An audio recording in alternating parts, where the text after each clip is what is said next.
Assalamualaikum warahmatullahi wabarakatuh. Perkenalkan, nama saya Cinara Nathaniela Audris dengan NIM 230810201050. Assalamualaikum warahmatullahi wabarakatuh.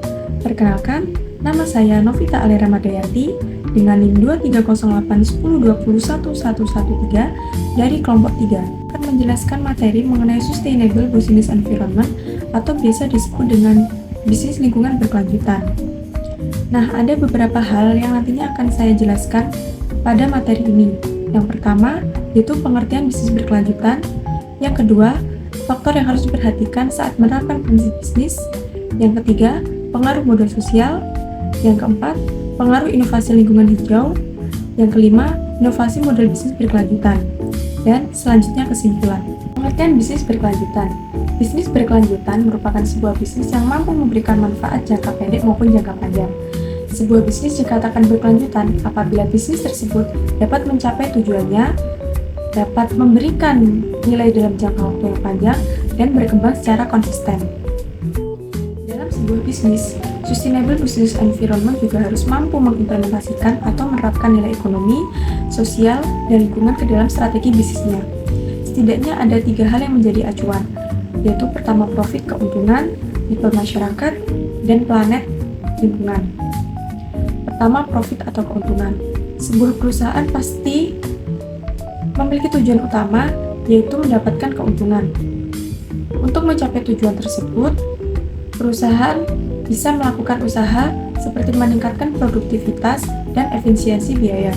Kedua, people atau masyarakat. Sebuah bisnis tentunya memiliki keterkaitan dengan masyarakat. Hal ini dilakukan untuk menjamin keberlangsungan bisnisnya. Jadi, sebuah bisnis tidak hanya bisa berdiri sendiri untuk mendapatkan keuntungan pribadinya saja, tetapi juga harus mementingkan kepedulian terhadap masyarakat sekitar untuk mendapatkan dukungan dan mendapatkan citra yang baik terhadap masyarakat sebagai konsumen.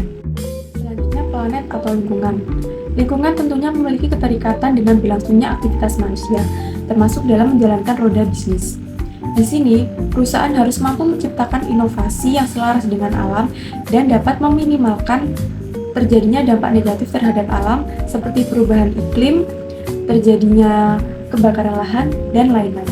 Faktor yang harus diperhatikan saat menerapkan prinsip bisnis. Yang pertama, faktor lingkungan. Bisnis berkelanjutan harus mencakup aktivitas-aktivitas yang mendukung pelestarian lingkungan serta sumber daya alam. Misalnya, di sini perusahaan dapat meminimalisir penggunaan kertas yang diganti dengan mengirim email ataupun SMS. Yang kedua, faktor sosial. Berdasarkan perspektif sosial, bisnis berkelanjutan adalah bisnis yang dapat melaksanakan tanggung jawab sosial. Misalnya, memastikan menggunakan pemasok yang berkualitas. Yang ketiga, faktor ekonomi. Profit bisnis merupakan salah satu faktor penting yang menjamin keberlangsungan usaha. Oleh karena itu, sebagai pemilik bisnis, perusahaan perlu mencari strategi yang dapat mengembangkan bisnis, merekrut karyawan terbaik, dan juga menciptakan keuntungan jangka panjang. Pertumbuhan startup di Indonesia cukup tinggi. Pada tahun 2023, melansir Katadata, startup di Indonesia berjumlah 2.482. Namun, pada saat pandemi, ada beberapa perusahaan startup yang mengalami gulung tikar akibat mereka tidak bisa bertahan. Perhimpunan Hotel dan Restoran Indonesia atau PHRI mencatat bahwa tingkat hunian kamar di tiap hotel di Kota Jember pada tahun 2020 hanya mencakup 10 hingga 20% saja. Yang dimana pada pekan kedua pada bulan Maret 2020 penyusutan hotel dan restoran terus berlangsung. Bahkan beberapa hotel terpaksa merumahkan atau menambah jadwal libur karyawannya. Hal ini juga disetujui oleh Andre Jaya Adi, salah satu pelayan di sebuah restoran donat ternama di area pertokoan modern Jember. Restoran tersebut juga menutup jam tutupnya lebih awal, yaitu pada pukul 8 malam. Beliau juga berkata bahwa imbas corona ini terasa sekali bagi restoran mereka karena kehilangan 50% konsumen perharinya, karena orang cenderung lebih memilih untuk berdiam diri di rumah daripada mengunjungi tempat ramai seperti mal. Menurut Fukuyama, pada bukunya, modal sosial dapat didefinisikan secara sederhana sebagai seperangkat nilai atau norma informal yang dimiliki bersama di antara anggota kelas yang memungkinkan mereka untuk bekerja satu sama lain. Nah, dari kasus yang sudah saya sebutkan tadi, memungkinkan perusahaan tersebut bekerja sama dengan khususnya pihak pelayanan jasa yang pada saat pandemi itu bisa digunakan oleh orang-orang dengan mudah, yaitu seperti GrabFood, GoFood, ShopeeFood, Traveloka, Agoda, Booking.com, dan lain-lain. Perusahaan bisa bekerja sama dengan pihak lain untuk menciptakan produk atau jasa baru yang juga bisa menumbuhkan rasa kepercayaan, gotong royong, jaringan untuk kolaborasi, dan kohesivitas. Selain itu, perusahaan juga bisa memanfaatkan koneksi mereka untuk mendapatkan informasi tentang apa yang sedang dibicarakan orang-orang agar perusahaan tersebut bisa menciptakan suatu produk atau jasa yang nantinya memiliki daya saing bagi perusahaan lain. Pengaruh inovasi lingkungan hijau.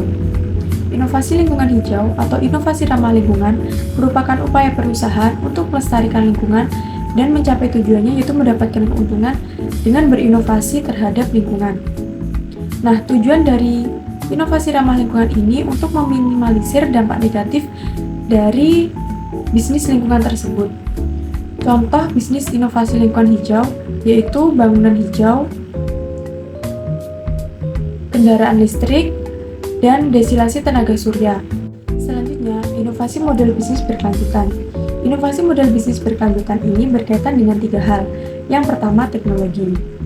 Dengan berkembangnya teknologi semakin pesat ini, tidak menutup kemungkinan bahwa bisnis konvensional akan ketinggalan zaman.